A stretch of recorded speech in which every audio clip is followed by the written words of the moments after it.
Hello and good morning friends, welcome to the CEC-UGC live lecture. Dear friends, as you know that in our previous sessions we talked about Buddhist temples and we have tried to give you maximum knowledge on Buddhist temples. Dear friends, we would be continuing further to the point where we left and we would be discussing more on the Buddhist temple today also. For this discussion, dear friends, we have again with us in our studios Dr. Anand Bardhan. Dr. Anand Bardhan is Secretary with the Museums Association of India, as well as he is senior faculty with Delhi Institute of Heritage Research and Management. So dear friends, without wasting any time, I would like to welcome our guest Dr. Anand Bardhan, and let's understand about Buddhist temples more under his able guidance. Hello sir, welcome to the EduSet lecture. Thank you very much.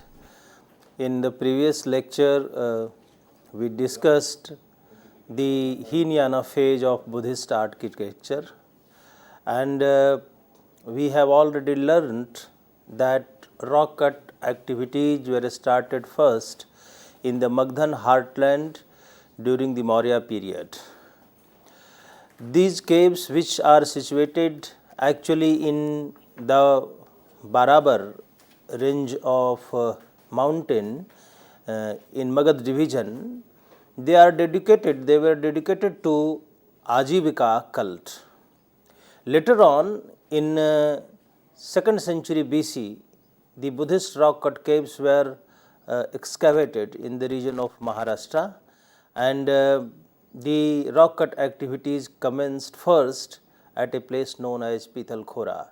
We have already studied that these caves don't represent Buddha in his iconic form. However, in the second phase, which started during the Gupta Vakatak period in the Satmala range of mountains, there Buddha was represented as a divine being.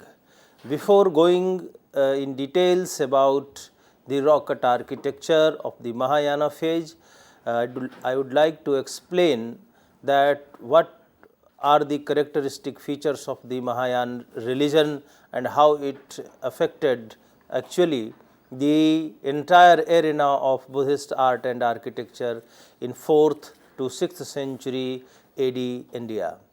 The Mahayana architecture is known for massive representation of Buddha figures. It was primarily because in Mahayanism, Buddha is considered as a divine incarnation. One important thing about these works which were done in Mahayana phase is that these caves which were excavated during Gupta Vakatak period, they are more decorated, more beveled and very elegantly carved out in comparison to the early caves which were excavated during 2nd century BC to 1st century AD. They show more decorative elements, and it appears that the carvers of stone, masons and artists, sculptors, they all have handled this basaltic rock with great efficiency.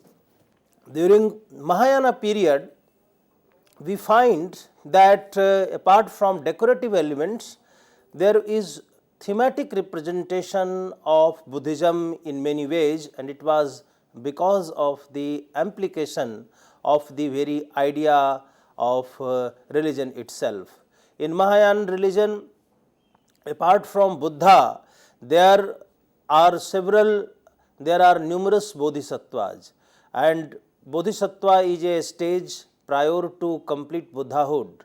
These bodhisattvas actually are responsible for upliftment of the people who are living in destitution.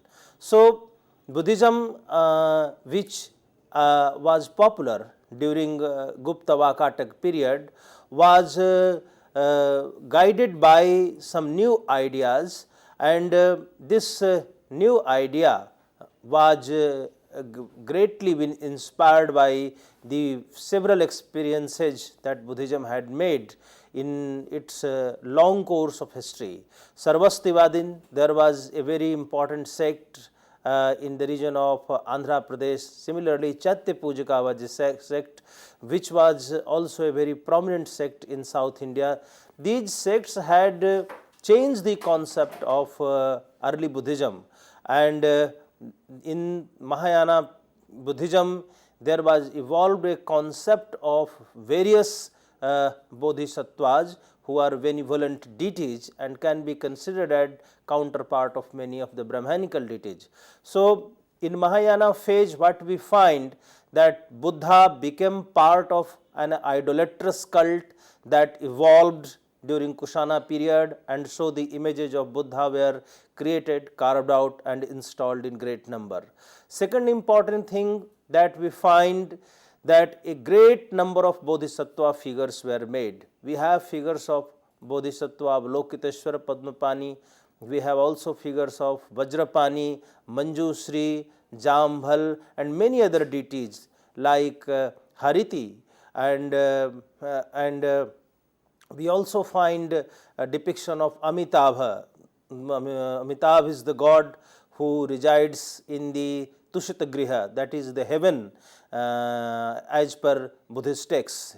We already know that in early Buddhism there was no concept of heaven, Tushita Griha, but in later phase the concept of heaven was evolved in Buddhism as well, and the presiding deity of that heaven is Amitabha or Amitayush as per Mahayana literature. So, the art and architecture of Mahayana period is thematically very significant. It is philosophically also very important to know that how great number of figures were included in the art and architecture of this period. Another important point that one may find that the architecture of this period is very grand, very spectacular, and we can find all elements of various splendorous architectural form in it. There is undoubtedly a gap of almost 300 to 400 years in rock cut activities in Western India, because after 1st century AD, after the caves like Nasik and Karle were excavated, these activities couldn't take place for another 300 years. But once again when experiment started at Ajanta, we find that the stone carvers have shown their utmost skill and ability. Here we should also know some other facts, that under the Gupta rule, the sculptural art has reached to its zenith.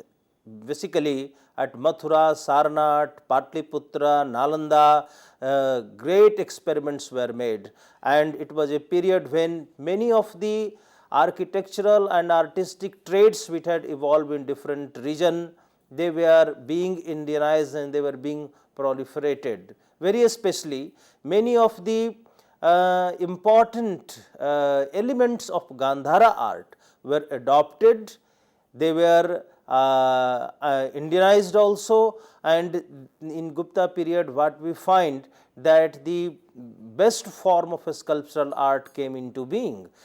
In the school of Mathura art we find that the Gupta elements or the Gupta dictums of art are very dominant, and undoubtedly Sarnath school represents the best of the Gupta sculptures. Apart from that, Patliputra and Nalanda also produce great number of sculptures.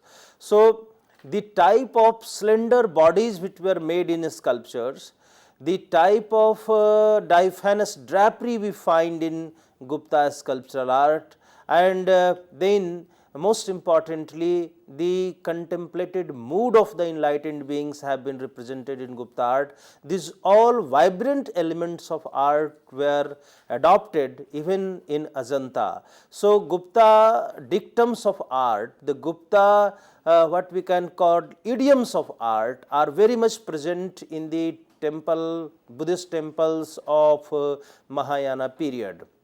Apart from this Ajanta caves of Mahayana period, we find several very interesting experiments were made at a place known as Ellora, and there from cave number 1 to cave number 12, these very significant caves in terms of architecture, in terms of art, in terms of representation of Buddha are great achievements of the artist of that period.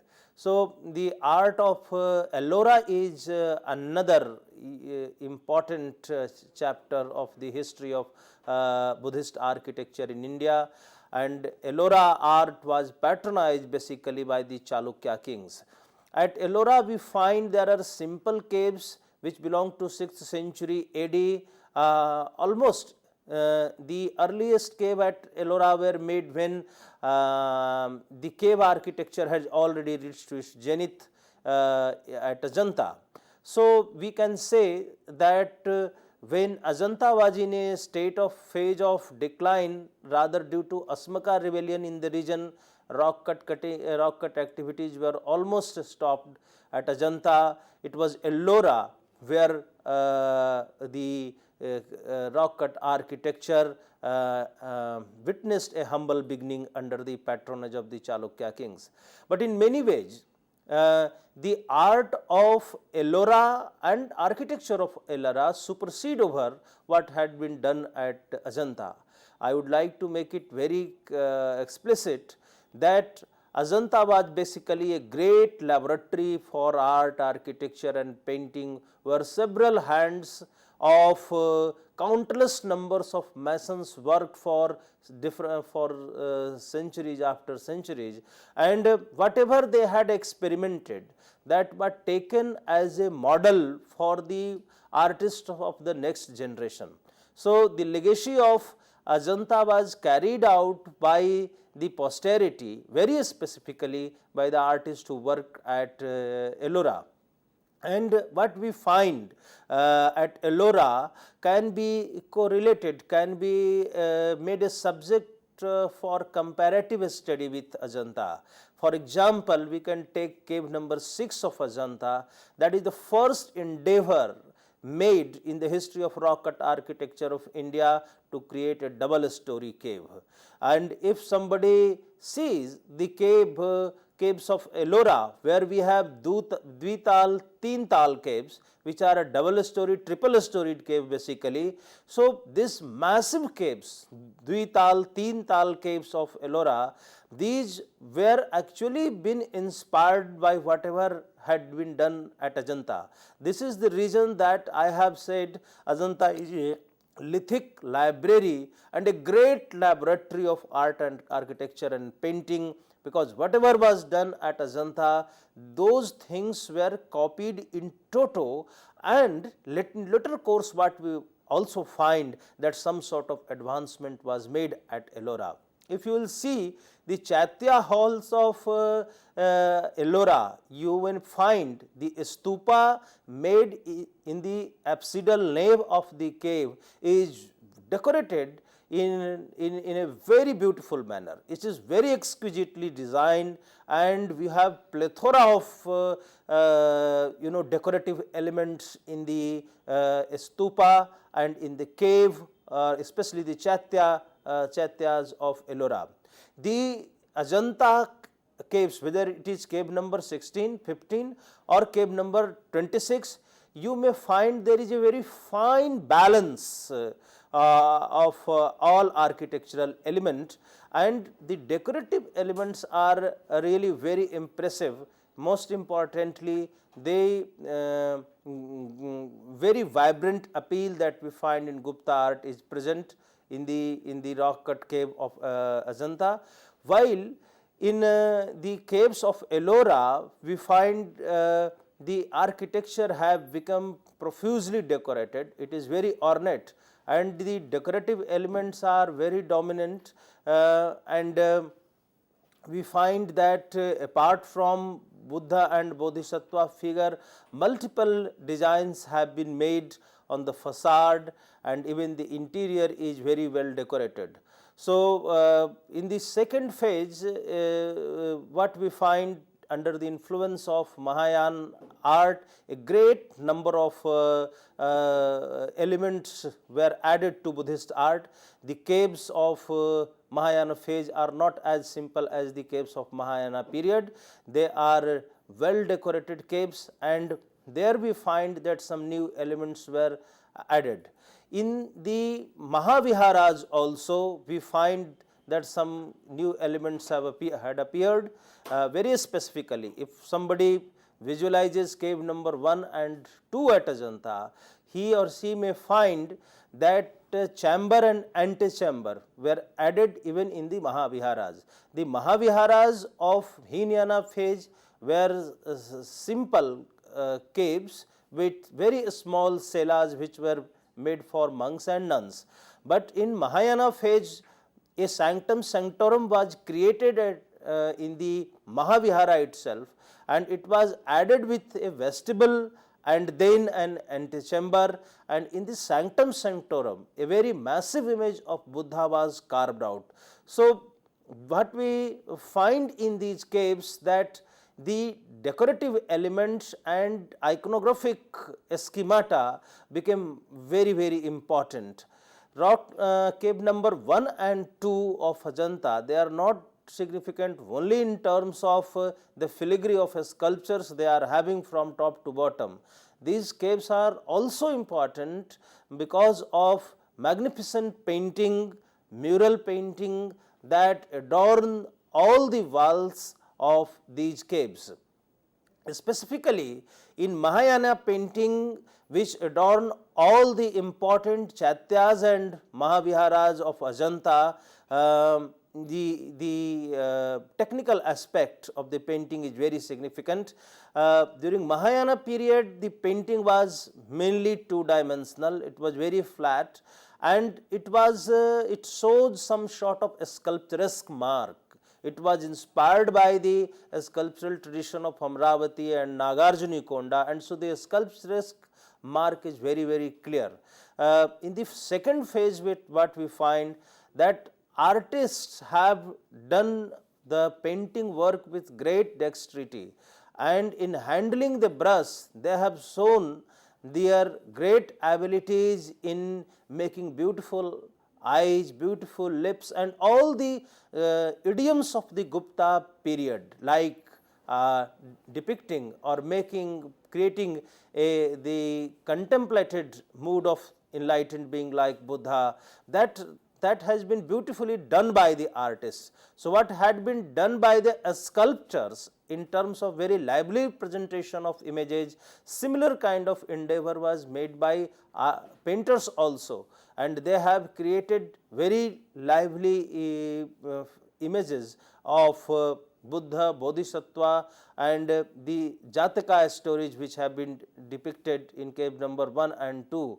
They shows that the artist was very meticulous about presenting the whole theme with minutest possible detail in terms of art, and also in terms of the theme which was based on Buddhist literature. The painting work that had been done is, in technical terms, the mural painting, where we find that firstly the wall was very properly chiseled out. Over that, the plaster of clay mixed with cow dung and vegetable fiber was applied.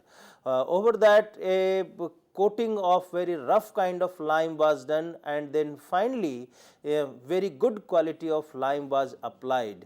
We have a very interesting reference of this method in Vishnu Dharmottar Puran, a text that was added to Vishnu Puran as an appendix in 7th century AD. So this whole the process of preparing this ground for painting has been called Bhumi Bandhan. The first stage has been called Mritika Bandhan, means application of the clay, and then Suddha Karma was done. Suddha Karma is application of the lime, and once this ground was prepared, then the artist used to go for Arekhan, means drawing different lines as per the suggested theme, and then other artists used to do the coloring work, and this is a very important issue related to Ajanta, because once Ajanta was discovered, people were of this belief, especially colonial art historians were of this belief, that Ajanta is basically an example of fresco. But at Ajanta, color was not applied on wet surface, it was rather applied on dry surface. So, color was mixed with vegetable glue or gum, and then it was applied on the surface. So, in the second phase, it was not only the sculptural art which made the architecture, Buddhist architecture so splendorous, gracious and magnificent. It was also because of very lively painting that has not decorated only the interior, but also the exterior and the entire facade of these particular temples. So, these two schools of art are very significant. Unfortunately, the remains of painting at Ellora are very rare.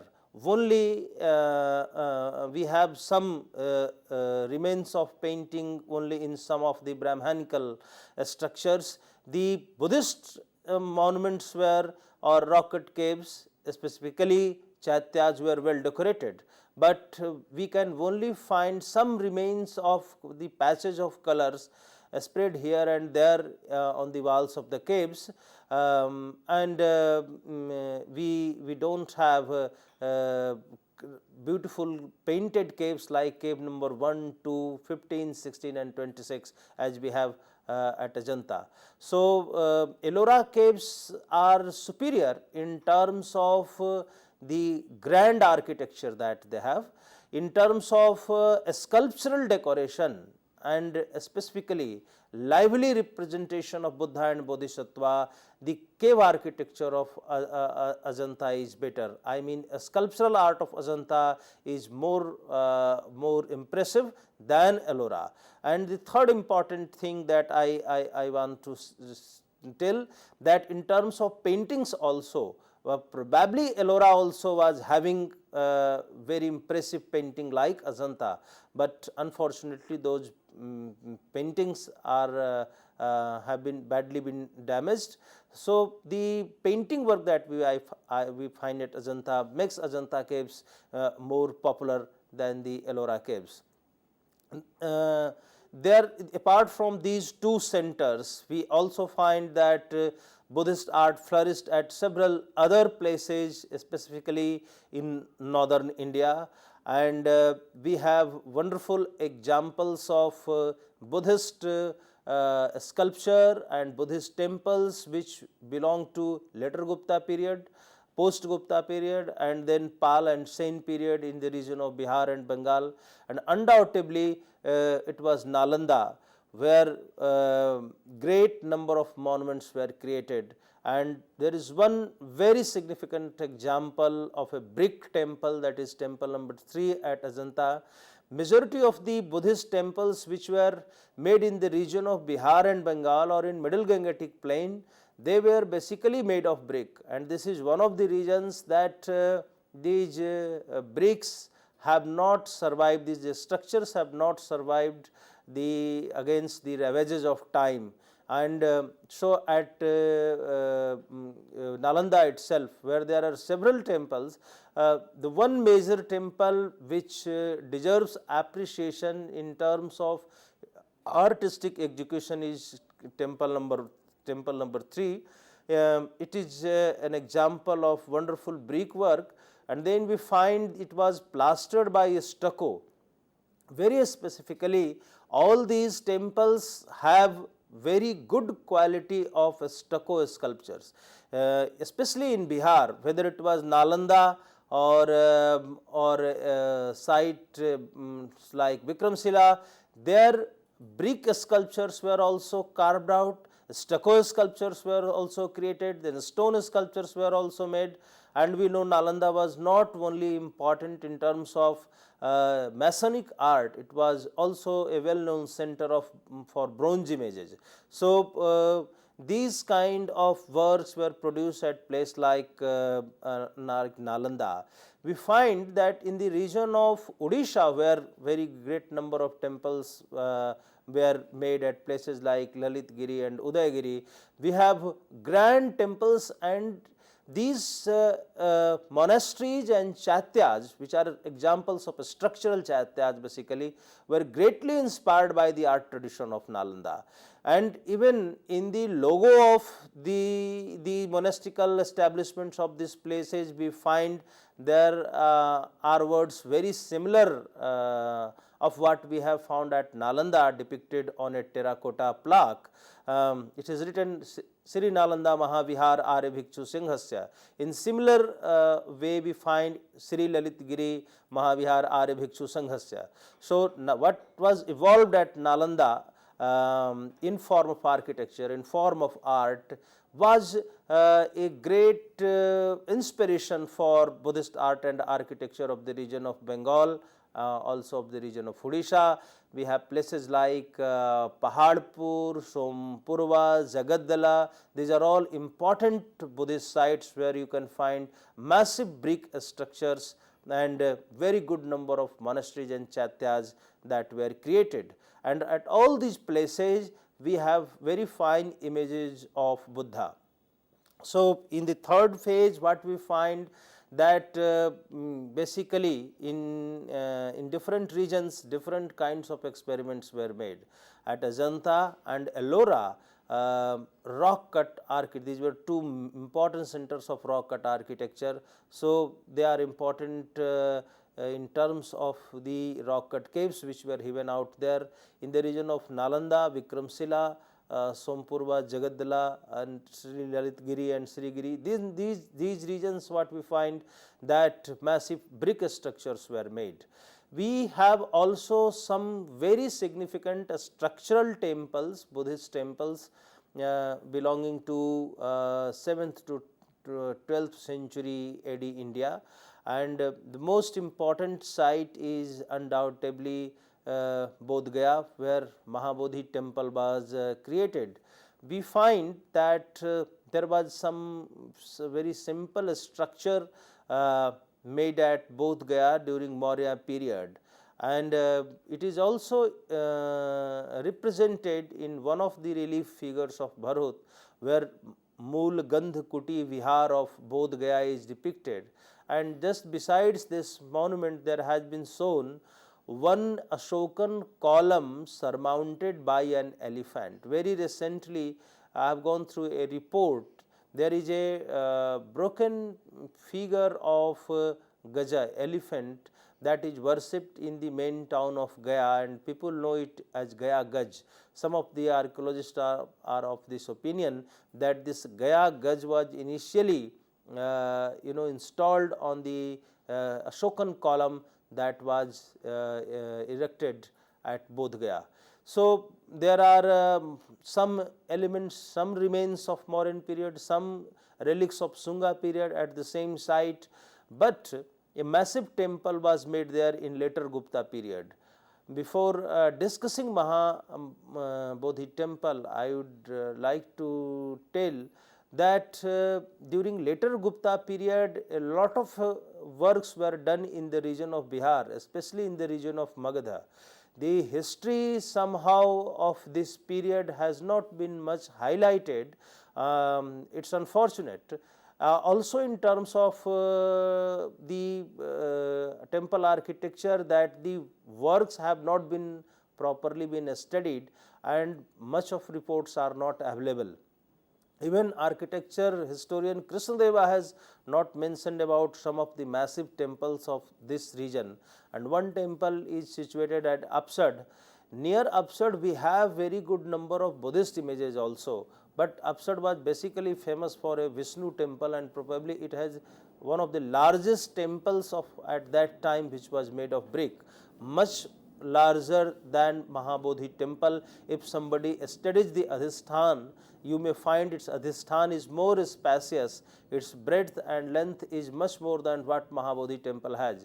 So, I mean to say that very good number of probably brick temples were made during 7th 8th century in Bihar, and Mahabodhi temple is one temple which is which has survived to our period, and though there is some changes in the exterior of this temple because of restoration work which had been done in different periods right from 18th century to 21st this present decade. Several times this temple has been decorated, but the important architectonic elements which we find, they are of remarkable significance. First important thing is that it has a large superstructure, but this superstructure was not common in North India. It appears that at that time curvilinear superstructures were not made, at least in brick temples. The shikhara or the superstructure of this temple may be compared only to Bhitargaon temple, which is situated in Uttar Pradesh, and Bhitargaon temple is a Brahmanical temple, but this Buddhist temple has a shikhara much larger than what was created at Bhitargaon. So it appears that it was made in later period. This shikhara is not curvilinear, it is rather pyramidal, and it's like a tapering tower. The second important feature of this temple is that this temple is a very good example of Panchayatan style of temple, and this Panchayatan style of temple was a new, you can say, experiment. It was a new element that had appeared in the last phase of Gupta period, and we have a very splendid example of this Panchayatan style of temple at Devgarh, which is situated in Jhansi district. This temple, Panchayatan style of temple, is actually known for 4 subsidiary shrines which are made in 4 cardinal directions, but on the same platform where the main shrine is created. So this Bodh Gaya temple is a very good example of Panchayatan style of temple. Third important thing is that this temple is a brick temple, and it has been plastered by stucco. Stucco is a plaster which is created by mixing good quality of clay with lime, and the exterior of the temple is adorned with very good number of Deva Koshtha or Bhadrikas. These are very they are niches in that the figures of Buddha and Bodhisattvas were created, they were installed. So it is a highly decorated temple that we find that was created at Bodh Gaya, and it is the best example of a structural temple in our country. We would like to see the slides, and we will see how these decorative elements have appeared. In these slides, it will be clear that the type of pillars which were made during this period, they are typically Gupta columns, and these columns have and features, they have retained some features of the ancient tradition of wood architecture. So one important cave that we can see, it has a stupa, and as we have discussed earlier that on a stupa the figure of Buddha was not made, but in Mahayana phase there were created a niche on the main body of the stupa, and there Buddha has been shown seated in Pralampadasana.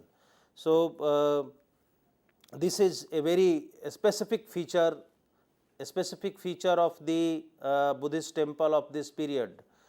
Second important thing that we see, that once the stupa had to accommodate the figure of Buddha, it was made more elongated than what it was during the Hinayana period. So the stupa, especially the main body, the medhi of the stupa, of the Mahayana cave is larger than what it was during the Hinayana period.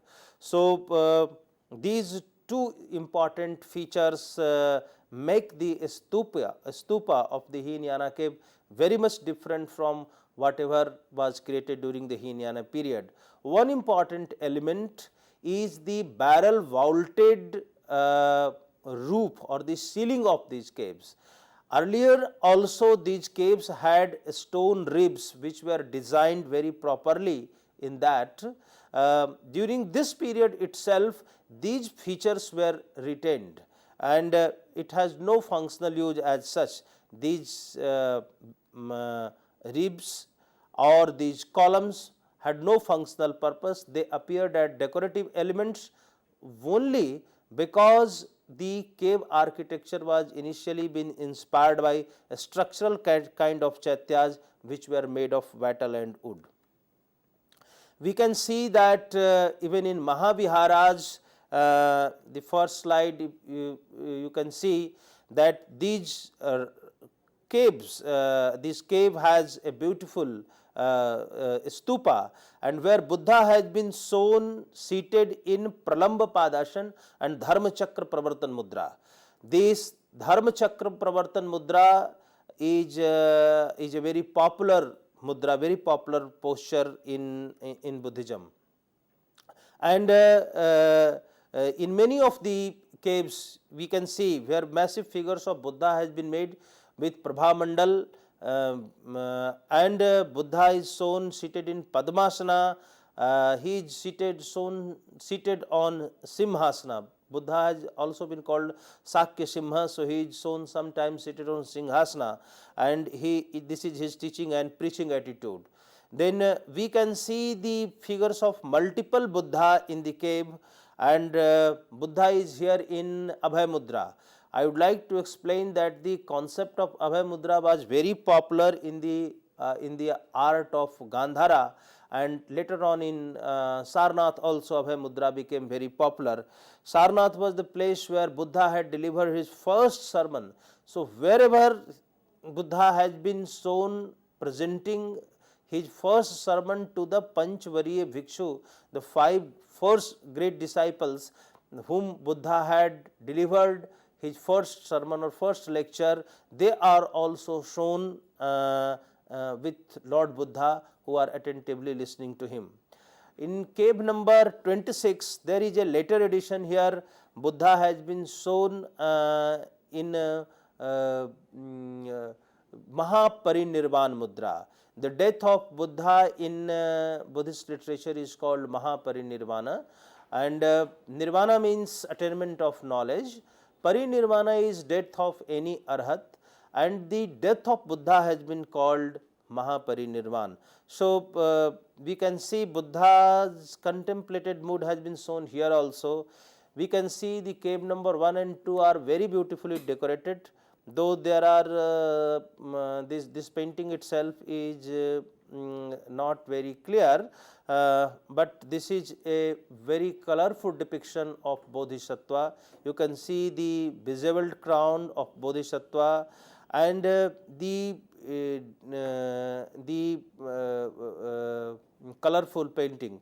This is Bodhisattva Padmapani, the earlier figure. The first figure that we have seen is Bodhisattva Vajrapani. He is considered as counterpart of Lord Indra, and this is the figure of Avalokiteshwar Padmapani. He has been shown holding a white lotus in his hand. He is standing in Tribhanga Mudra, and you can see that the artist who had done the painting were just in one brush stroke. He has created the eyebrows of Lord Buddha. So, this shows the dexterity and the capability of the artist. Then we can see that caves of Ajanta, specifically ceiling, is decorated by different kinds of concentric design, the designs of floriated animals, and Puspavallari pattern. The Puspavallari pattern,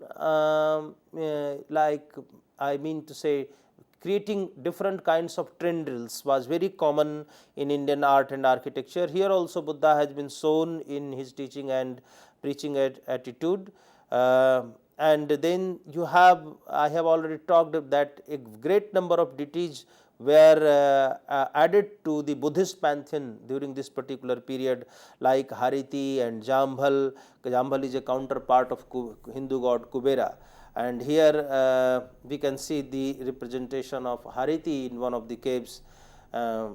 With all these important elements of Buddhist architecture, I conclude my lecture, and I thank the CEC network for inviting me for delivering the third lecture on Buddhist architecture.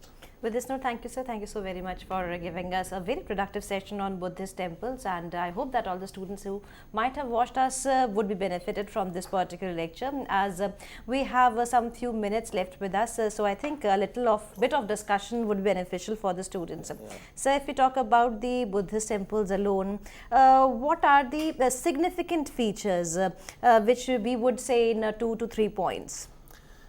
Buddhist actually, if we will try to understand the very historicity of Buddhist temples, we find the credit of creating structural temples goes to Buddhist. They made chaityas first. The early chaityas were like apsidal halls, means the frontal part was rectangular, the rear end was semicircular. But these temples which were created by them, they have not survived, they were not made of very durable material. They also made some circular kind of temples. In later phase, what had become important, they started heaving out the cave and they created mainly two kind of a structure. One is called Sangharam. Sangharam was basically a monastery, and the second important structure was Chaitya. Chaitya was a prayer hall. So when they made these chaityas, they copied the features and forms of the structural temples, which were made of brick, wattle, wood or clay. And this is the reason that the antecedent impact of structural chaityas is very explicit in the entire Buddhist architecture. Whether it is of the early phase or whether it is of mature phase, everywhere you can find the elements of wooden architecture are very explicit. And why this Buddhist art is important? Because whatever experiments they had made, it influenced the entire arena of Indian art and architecture. If somebody is studying on the Dravidian architecture, for example, you cannot understand vital elements of Dravidian architecture without understanding the pattern which was evolved by the Buddhists. Whether it is a barrel vaulted kind of roof or ceiling, or kut or sala kind of pattern, or a stupika, that is the surmounting element in the Dravidian temple. These all features somehow are linked to Buddhist art. Another interesting thing that one may find, that cave dormer kind of design, arch design, which was made in Buddhist architecture as an entrance or the gateway for the Buddhist cave, that appeared as a very auspicious motive on Hindu temples. So the heritage of Buddhists and the legacy of Buddhists had been very powerful, and its impression can be found in every nook and corner of our country. This was the your general idea regarding how was the significant features of the Buddhist temple. Though we have very less time left over here, can we say that Buddhist temple are the true depiction of the life of Buddha and the surrounding areas? Of course, Buddhist temples depict Buddha as specifically Mahayana depicts Buddha as a great incarnation, as a divine being. But when you say it is Buddhist art, it does not mean only Buddhist monks, nuns are depicted there, or only Bodhisattvas are depicted here. The social cultural life of India is very vibrantly represented in Buddhist art, and we should not see Buddhism as a heterodox religion in totality, or a Protestant Brahmanism in totality. It was the whole society that is represented in art. That is the true nature and the color of the art and architecture, that it represents the entire life, the social, cultural, political aspects. Dear friends, we hope that you have liked this lecture. If you want to give your feedback regarding this particular lecture, then you can mail us at info.cc@nic.in. And if you have any queries or if you like any questions to be answered, then for that you need to write to us at the same ID, that is info.cc@nic.in. We would love to solve your queries the next time when Dr. Anand Bardhan visit our studio. And for accessing this lecture, you can definitely access this lecture with the help of YouTube, on which very soon we are going to upload this lecture. So we would be meeting again. Till then, take care. Goodbye. Thank you, sir. Thank you so very much.